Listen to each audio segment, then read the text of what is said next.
Shalom, puji nama Tuhan. Mari kita datang kepada Tuhan dengan segenap hati kita, dengan sungguh-sungguh kita mau menyembah, memuji nama Tuhan. Terima kasih Tuhan Yesus, ini kerinduan kami Tuhan. Saat ini kami rindu untuk memuji, memuliakan Engkau. Pakai lidah, mulut, hati kami Tuhan. Saat ini untuk memuji, menyembah nama-Mu yang hidup. Allah kami yang bertahta di kerajaan surga yang mulia. Terima kasih Tuhan Yesus. Terima kasih Bapa.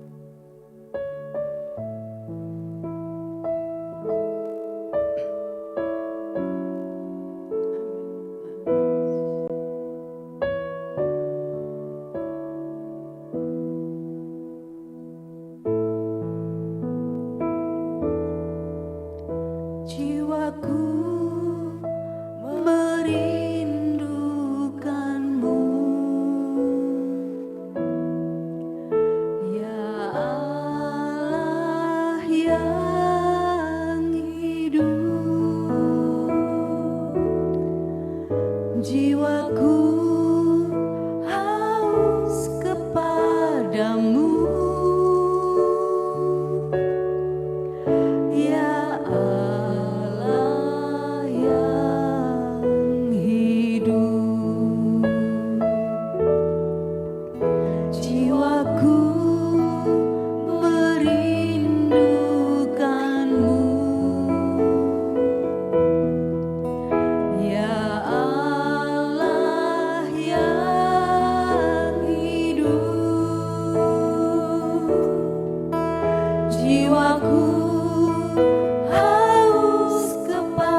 sepertimu.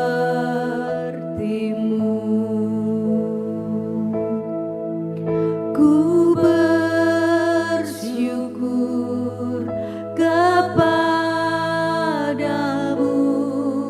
sumber pengharapanku, penolongku,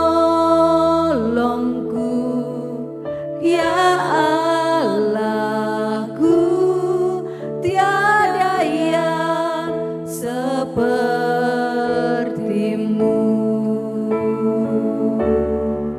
tiada yang sepertimu,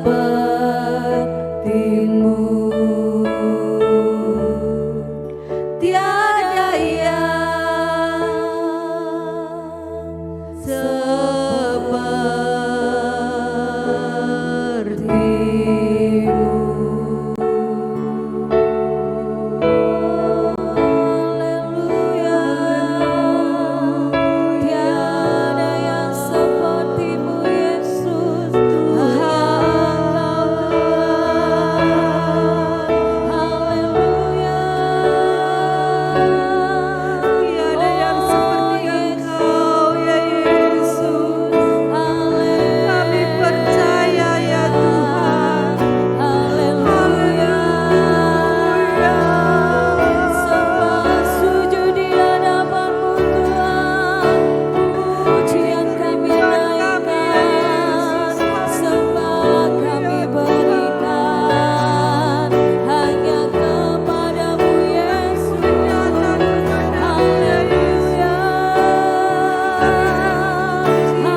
kasih Bapa. kasih Tuhan. Terima kasih Yesus. Terima kasih ya Yesus. Engkau Allah yang kudus Tuhan. Kudus, kuduslah Engkau Haleluya, Bapa. Yesus. Ada yang seperti-Mu Yesus. Engkau Allah yang sungguh-sungguh Allah yang kudus dalam hidup kami. Terima kasih Tuhan. Haleluya, Yesus. Ya Tuhan. Terima kasih Yesus. Engkau kudus Tuhan. Haleluya Tuhan.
setiap musim dalam kehidupan kami, Tuhan.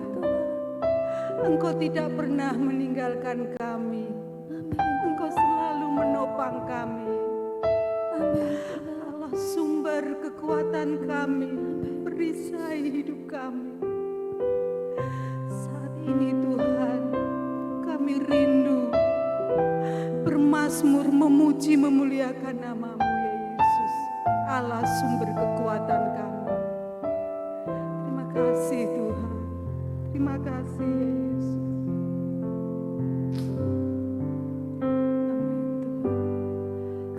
Kekuatan di hidupku, ku dapat dalam Yesus. Dia tak pernah tinggalkanku, setia menolong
Ajaib Kau Tuhan, penuh kuasa, sanggup pulihkan keadaanku.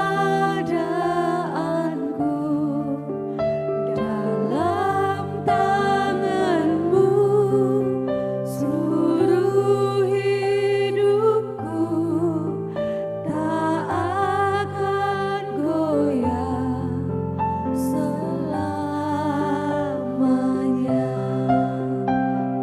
Ajaib Kau Tuhan, penuh kuasa, sanggup pulihkan keadaanku.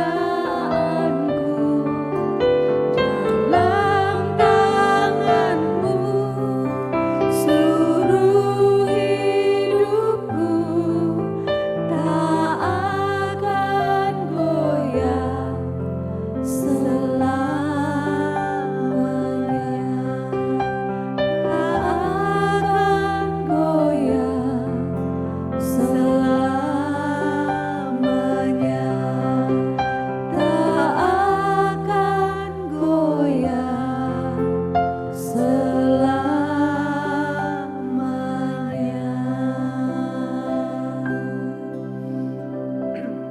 Terima kasih Tuhan Yesus. Terima kasih Tuhan. Ini pujian penyembahan kami Tuhan. Biar ini boleh menyenangkan hati-Mu ya Bapa, Allah kami yang hidup, Tuhan kami Yesus Kristus. Saat ini Tuhan, kami rindu untuk mendengarkan pesan firman Tuhan. Berbicaralah kepada kami Tuhan. Biar pesan firman Tuhan ini Tuhan boleh mengubahkan sikap hati kami. Yang lemah Engkau kuatkan, yang sedang dalam pergumulan Tuhan, Engkau yang memberi jalan keluar. Terima kasih Allah kekuatan kami, Allah perisai hidup kami. Berfirmanlah, kami siap mendengarkan. Dalam nama Tuhan Yesus Kristus. Amin. Shalom, selamat malam Bapak dan Ibu yang terkasih di dalam Tuhan Yesus Kristus. Pada malam hari ini kita akan kembali masuk dalam renungan malam, berbicara tentang sesuatu hal yang sering menjadi pertanyaan bagi banyak umat Tuhan. Saya mengambil tema malam ini adalah hikmat Allah melawan hikmat dunia. Bapak dan Ibu, firman Tuhan kita akan buka bersama dalam Amsal pasal 9 ayat 10. Firman Allah yang sederhana, yang sering kita dengar, yang berkata, takut akan Tuhan. Permulaan daripada hikmat adalah takut akan Tuhan. Dan yang mengenal Maha Kudus adalah pengertian. Bapak dan Ibu, kalau kita mau mengenal akan hikmat Allah, kalau kita mau memiliki hikmat Allah di dalam hidup kita, maka tidak ada pilihan lain. Kata kunci takut akan Tuhan dan mengenal Allah itu menjadi dasar, menjadi fundamental bagi kita untuk memiliki hikmat Allah di dalam hidup ini. Kita tahu dalam Roma 8 ayat 14 berkata bahwa semua orang yang dipimpin oleh Roh Allah adalah anak Allah. Seorang anak Allah pasti memiliki hikmat Allah. Seorang anak Allah, manusia rohani Allah, mereka adalah orang-orang yang dipimpin oleh Roh Allah. Mereka adalah pribadi-pribadi yang mengenal akan Tuhannya. Dan semua itu didasari oleh sifat takut akan Tuhan. Bapak dan Ibu, banyak umat Tuhan harus menyadari bahwa dirinya adalah manusia biasa. Tetapi hanya karena kasih karunia Allah, Bapak dan Ibu. Sehingga Allah mengaruniakan Roh Kudus dalam diri umat yang dikasihinya. Yohanes pasal 14 ayat 26 berkata, tetapi penghibur yaitu Roh Kudus yang akan diutus oleh Bapa dalam namaku, dialah yang akan mengajarkan segala sesuatu. Saya stop sampai di situ Bapak dan Ibu. Roh Kudus akan mengajarkan segala sesuatu kepada kita. Dia akan mengajarkan hikmat Allah kepada kita. Bahkan dalam kalimat selanjutnya ayatnya berkata, dan mengingatkan kamu akan semua yang telah kukatakan kepadamu. Jadi Bapak dan Ibu, bahwa kita adalah anak-anak Allah yang dipimpin Roh Allah. Kita juga adalah orang-orang yang harus memiliki takut akan Tuhan. Karena dasar takut akan Tuhan, inilah yang membuat kita mengenal akan Tuhan dalam hidup ini. Apa artinya takut akan Tuhan? Sungguh suatu hal yang sederhana. Takut akan Tuhan memiliki arti pengertian ketaatan kita untuk berjumpa dengan Tuhan. Takut akan Tuhan juga mempunyai arti bagaimana kita taat melakukan perintah dan firman-Nya. Jadi kalau ingin memiliki hikmat Allah, maka hal yang sederhana yang dapat kita kerjakan adalah melalui perjumpaan dengan Tuhan sesering mungkin dan hidup mengenal kasih dan hikmat-Nya dalam kebenaran. Kunci dari hikmat Allah yang menuntun umat-Nya ini menjadikan kita manusia yang tadinya biasa, Bapak dan Ibu, menjadi manusia yang luar biasa. Kita harus diingatkan dan senantiasa mengingat siapa diri kita. Diri kita ini hanyalah manusia biasa. Tapi ketika kita memiliki Allah, ketika Roh Kudus memimpin hidup kita, maka kita akan diubah menjadi manusia luar biasa. Manusia luar biasa yang seperti apa, Bapak dan Ibu? Dalam kitab Yakobus pasal 3 ayat 13 dikatakan, siapakah di antara kamu yang bijak dan berbudi? Baiklah ia dengan cara hidup yang baik menyatakan perbuatannya oleh hikmat yang lahir dari kelemah lembutan.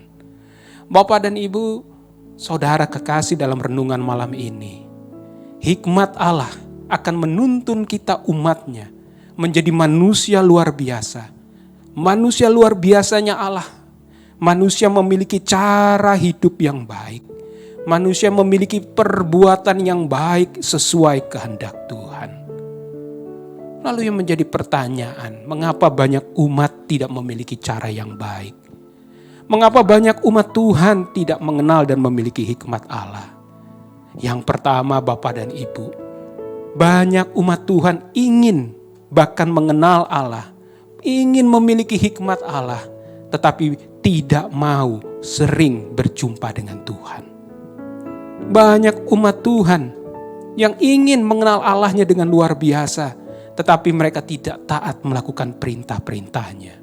Bahkan yang terburuk, mereka mengikuti cara dunia dan bahkan berbuat dosa.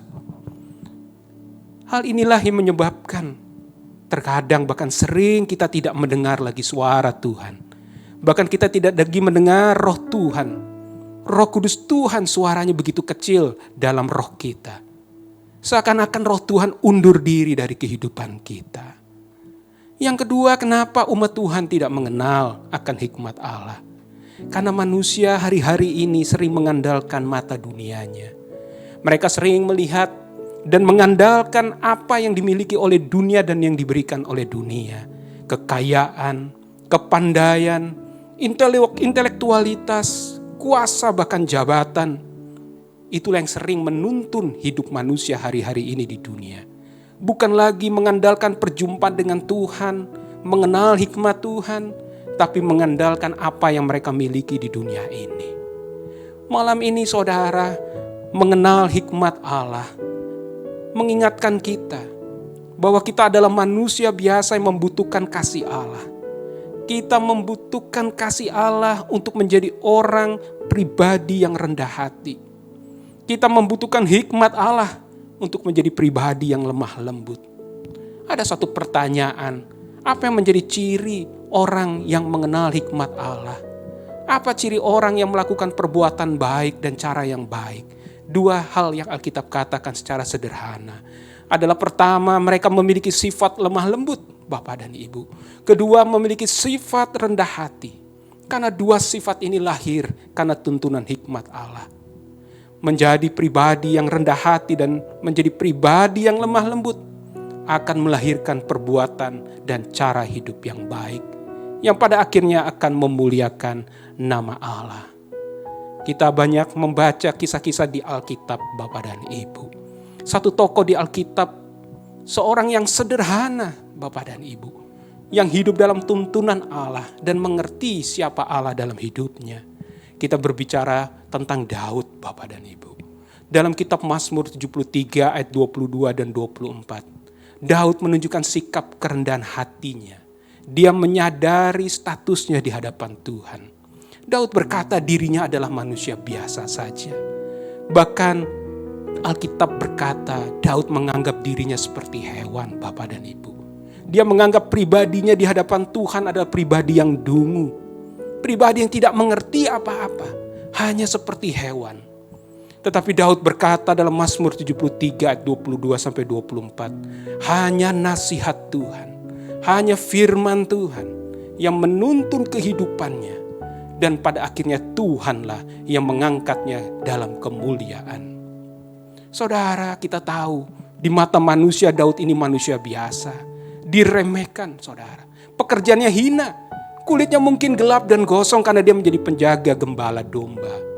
Bahkan dibandingkan saudara-saudaranya, dia merupakan pribadi yang sederhana. Saudaranya memiliki badan yang tegap, pintar, potensi, menjadi pasukan Raja Saul, saudara, pada saat itu.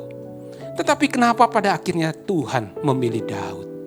Kelebihan Daud adalah hidupnya karib dengan Tuhan.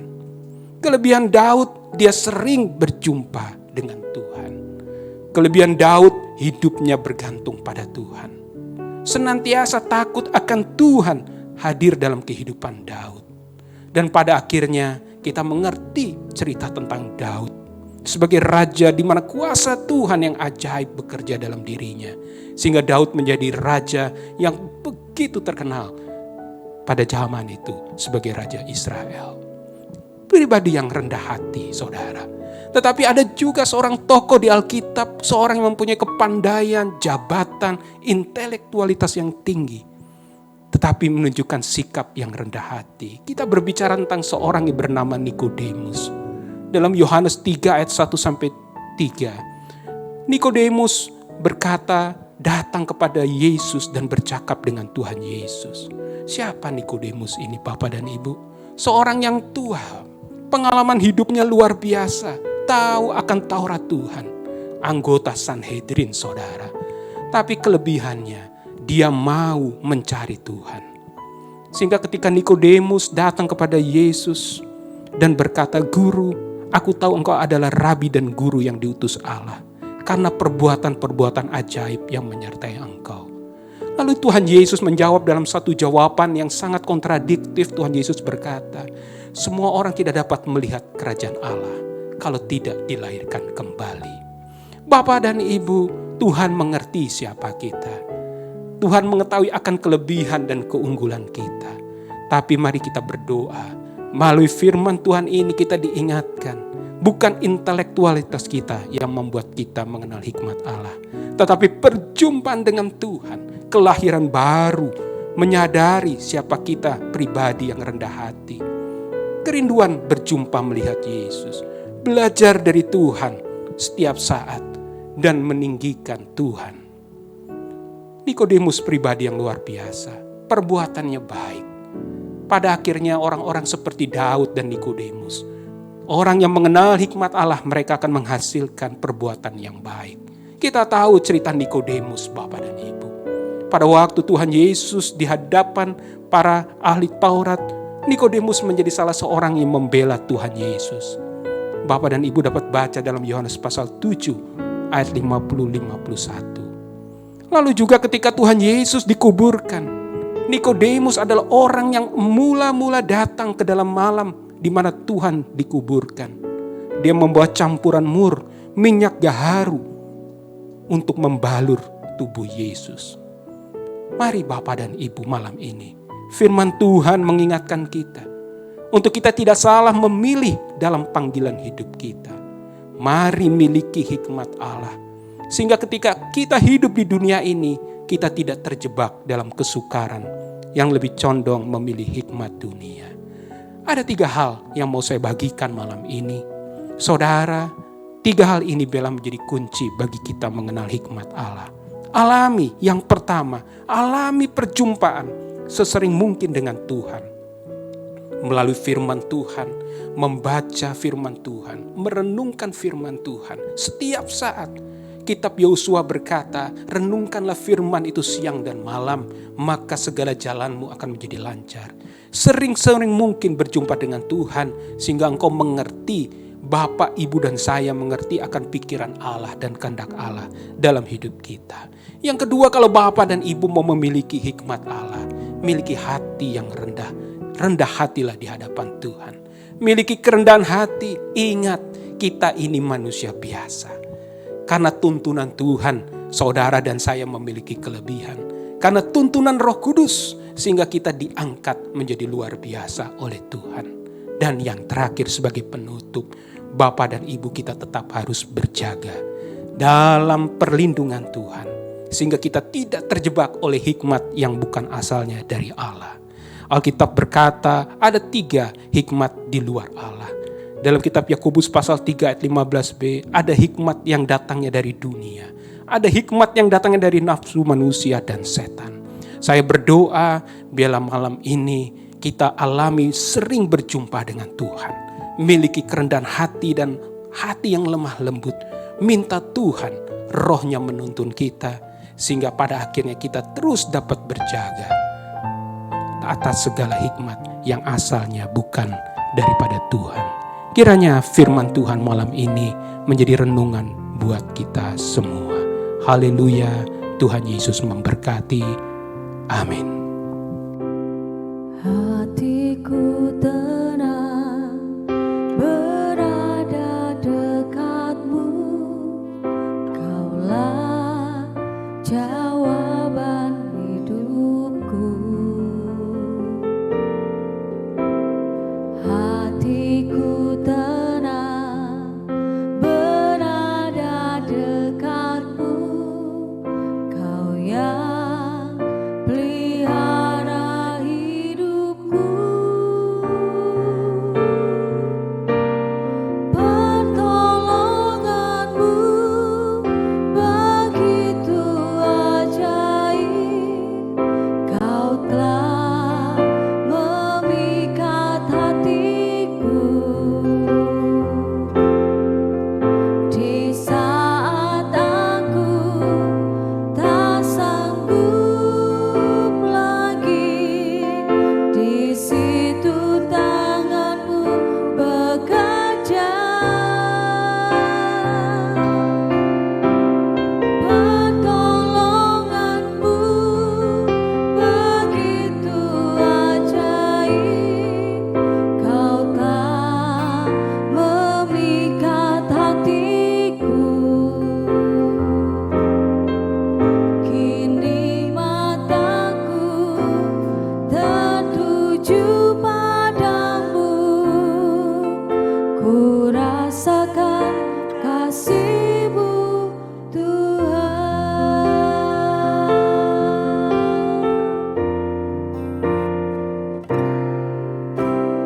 Hatiku tenang berada dekatmu, Kaulah jawaban hidupku.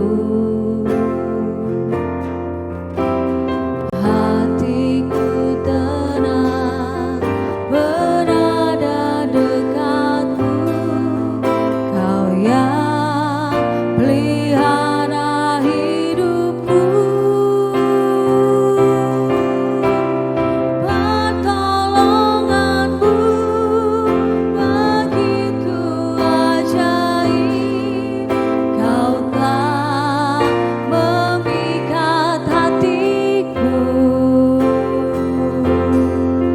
Di saat aku tak sanggup lagi,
Mari kita berdoa untuk firman Tuhan dan renungan malam ini. Bapa, kami bersyukur melalui firman-Mu kami diingatkan kembali siapa kami di hadapan Tuhan. Kami adalah pribadi-pribadi yang membutuhkan Tuhan. Tanpa Tuhan kami adalah manusia biasa saja. Terima kasih Tuhan. Penting sekali bagi kami untuk kami hidup dalam takut akan Tuhan. Karena takut akan Tuhan artinya taat akan firman-Nya, taat akan perintah Tuhan, hidup dalam pimpinan Roh Tuhan. Itulah yang membuat kami mengenal akan hikmat Allah. Ketika kami mengenal hikmat-Mu, maka hidup kami menghasilkan hidup yang baik, cara yang baik, perbuatan yang baik. Hidup kami rendah hati, memiliki roh yang lemah lembut. Tuhan melalui firman-Mu ingatkan kami untuk sering berjumpa dengan Tuhan, sering berdoa, sering merenungkan firman. Ajari kami untuk kami memiliki hati yang rendah hati, memiliki hati yang lemah lembut dalam kehidupan kami di tengah dunia ini. Sehingga kami dapat menjadi contoh, menjadi garam dan terang di tengah-tengah kehidupan kami. Dan yang terakhir, kami butuh Roh Tuhan untuk terus menuntun dan menjaga kami, sehingga hidup kami tidak terjebak oleh hikmat dunia ini. Terima kasih Tuhan, biarlah Roh Tuhan terus ada bersama dengan kami dan menuntun kami. Di dalam nama Tuhan Yesus Kristus, kami telah berdoa dan mengucap syukur. Haleluya. Amin.